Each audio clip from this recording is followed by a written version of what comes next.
A Juana faz 10 anos que mora aqui em São Paulo, veio para estudar e conheci meu marido e acabei integrando em Catalunha. La Juana Piñeiro regenta el bar Calarau a Sant Pol de Mar amb el seu marit Albert.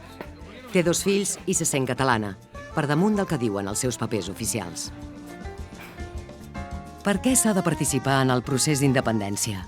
Eu, daqui a pouco, a metade da minha vida foi vivida no Brasil e a minha metade será vivida aqui. Com o qual luto também por Catalunha, porque me integrei na minha cidade e a iniciativa de pessoas como eu e como vários, que ainda que seja de outro país, nos sentamos aqui dentro, integrados e queremos participar, porque querendo ou não, aqui pago minha vida, aqui pago meus impostos, aqui nasceram meus filhos, aqui tenho meu negócio, então tenho por que opinar, porque eu sou daqui também. Aniràs a votar? No meu caso, eu creio na consulta que haverá. Eu creio que pessoas como eu podemos tanto votar como sim como não, mas você tem que ir. Você tem que ir para demonstrar que você faz parte do que você está vivendo na sua vida.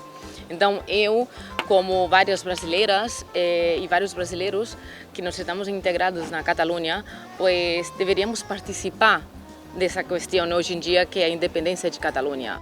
Com vols que sigui el nou estat? Imagino que Catalunha poderá ser uma Catalunha livre.